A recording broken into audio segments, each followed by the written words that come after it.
This is Dana from Masterland Investing. This video I'm going to talk about the uses of Zillow as far as using it as an investor. I've had great luck with Zillow. It's a free resource. Typically I'll use it to kind of dial in on what a retail price might be in a particular farm area that I want to work with for a bit.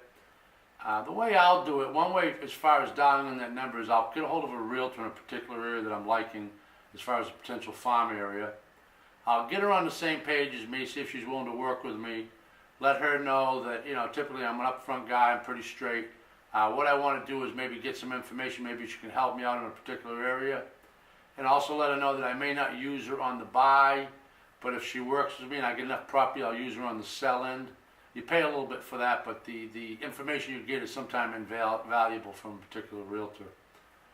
So what I'll do is I may mention to this realtor that I'm looking for properties in this particular area. Most of the time they're all similar sized properties I'm looking for, anywhere from a quarter to a half acre. The only variables might be the size, or if it's a corner lot, interior lot, paved road or a dirt road. So once she understands what I'm looking for, I'll get a ballpark figure from her. She'll do a quick comp and tell me what she thinks the numbers are. Once I get that information from her and I've locked her in as somebody that's going to be on my team in that particular area, what I'll do is I'll go back on Zillow, I'll filter it in. Say for instance I'm looking for property, she says they're around 25,000 retail.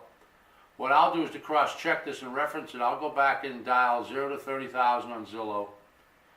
Vacant land for sale and sold in that particular area, I'll put the address in. And then first thing I'll do is I'll go and just check off just builders, actually for sale by owner or for sale by realtor, and filter everything else out. And then what I'll do is I'll go ahead and do a 120-day search of everything that's been sold in that particular area from 0 to 30,000. And typically what you'll see is if it's a fairly moving market, if it's moving at a steady pace, you might see 20, 30 properties, 40 properties, 50 properties that have been sold in that particular area in the last 120 days. And sometimes you get abstract numbers. Say for instance, she's saying the average is 25. You might see a couple there at 1,500, 2,000, 500. Those are typically numbers that either was a quick claim deed, it was recorded so Zillow had the information, or it might have been an investor just got a super good deal and somebody got it really cheap, so once it's recorded that information popped up. But typically the numbers are fairly close together. So for instance, I might do a 120-day search, get 20 properties, I'll write all the numbers down, none of the abstract ones, the ones that are fairly close, and I'll get an average. And then I'll dial into about 60 days and 30 days and do the same thing. I'll look at all the numbers and I'll squeeze them to an average number. So it might come up that the average sale number in the last 30 to 60 days was 22.5. So when I talk about establishing a value deal, I'll take that number and I'll say, well, that's typically probably about the retail sell price. Because you can't go by what's been listed on the market, either through the MLS or Zillow, because you can put any number you want. That doesn't mean it's going to sell. What tells you some answers and gives you some type of barometer on what's going on is the what's been sold, 120, 90, 60, and 30 days. So once I squeeze those numbers, typically from 30 to 60 days, I'll get an average. So say it's 22.5. I know right away that I'm going to probably be selling my property somewhere just over 20, maybe around 20 grand to move it quick if that's the case. So that's a particular number. That's one way for me to use Zillow to dial in on a specific area and what I establish as a retail number that I can move it within typically 60 to 90 days at the most. Another resource for me with Zillow, and another way I've used Zillow, and I've been fairly lucky with it, is to actually buy property. What I'll do on that is I'll go through, filter it down to vacant land, say it's in the same particular area that I've just spoken with the realtor about and I established a retail price. I know they're selling around 22, so what I'll do is I'll go and filter the last 120 days of properties listed on the market that haven't sold. Typically you're going to get numbers that say it's been listed 3 days, 1 day. What I do is I look for the numbers that go the furthest back up to 120 days, even sometimes longer. You can go up to a year, but usually I use about 120 days. And I'll look for properties that have been on the market a while, close to that 120-day time period. And there may be 25, 30 of them. And I'll filter Zillow on the filtering block that I can filter it down to from lowest to highest. But once I have a handful of, I might get 10, 15 of those from lowest to highest, and I'll have the ones that were listed 100 days ago, 120 days ago, 90 days ago, 105 days ago, 110 days ago. I'll write all the information down, maybe a handful. Usually I'll do about 6 or 7, 8 at a time.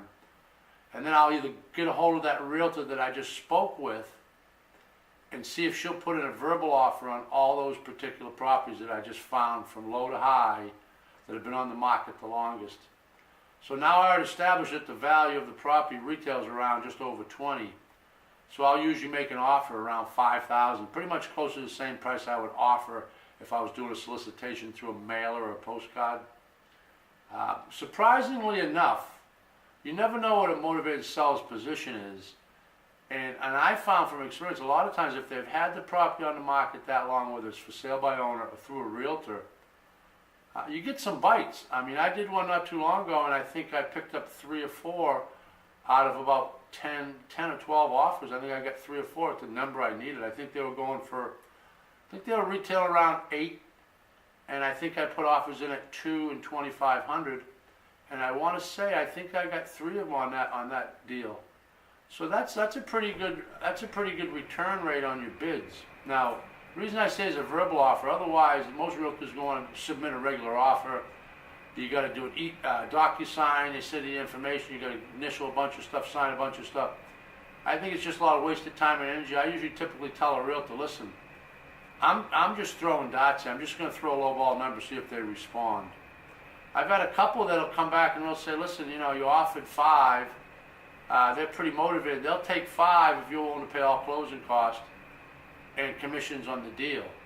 It depends what the number is, the retailer. If it's 20, you're looking at, if they didn't make a deal with a realtor, you're paying $2,000 on that, so now you're up at 7 and closing, you're closer to 8. Sometimes it works, sometimes it doesn't. I've said in other videos and audios, don't be cheap. Know the value of the deal and know what the wiggle room is, how much meat on the bone is left. I've actually done that. I've actually gone up from a $5,000 set price as far as my 25% of the retail value, and I've actually gone up to 7 or 8, and usually it depends on where the market is. I always refer to the 4 phases of real estate cycle. If I know we're in an uptrend and I'm not in a situation I got to move that property tomorrow, I'll go ahead and I'll take the deal at 7 or 8,000 a lot of times, because I think if it's going to retail at 20 and I can move it fairly quick, I know the market's in an upswing, so the prices are going up rather than getting towards a end of a hyperinflation or a recession period. My chances are good. I position myself in a pretty good situation, so I have a tendency sometimes to take that deal at 6, 7, or 8, even though I'm a tad over my number. And I've done well because I know what I got to sell it at. So if I can get it at 8,000, all cost in, and I can put it on the market at 20, and I can move it within 90 days, that's $12,000, give or take. You know what I mean? That's a pretty good return on money. And you'll hear me preach it over and over again. Don't get greedy.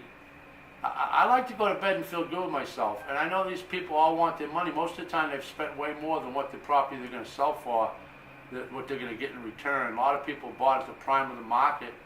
Somebody got a hold of their ear and sold these properties 60, 70, 80 grand to them.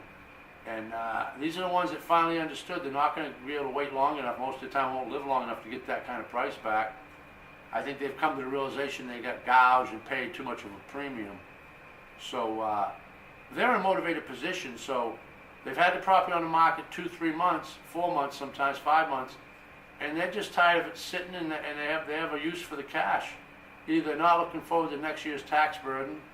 They've already spent the money that they're expecting to get for the property, and you'd be pleasantly surprised how many deals you can get. So just keep that in mind as an investor, a beginning investor, even an experienced investor. I've talked to a few guys and they don't really try that strategy. I think it's another way to be creative, think outside the box. I've done that along with while I'm soliciting through just across the board, soliciting with a postcard campaign. On the side, I get home sometimes at the office and I'll say, let me just go on Zillow, check it out, and I'm going to throw some low ball dots at that particular listing, or those listings. The realtors don't particularly like it all the time, but it is what it is. They have to represent the buyer as well as the seller. So if they've got the property listed for a customer and you're an interested consumer as a buyer, then they have to let the person know you're interested and here's your offer. And And I learned at a young age, if you don't ask, you don't get. So remember that analogy, and don't be afraid to ask. The more you ask, the more you get, and you'll be pleasantly surprised. It's just like sending out these mailers.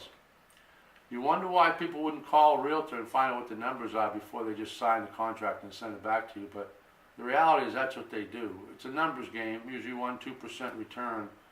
But I found that the return on verbal offers is much higher if you use Zillow, strangely enough, because you have all the numbers. You see how long it's been on the market. Been on the market 120 days. They haven't sold it. They got it listed at 18, 20. For whatever reason, it just hasn't sold.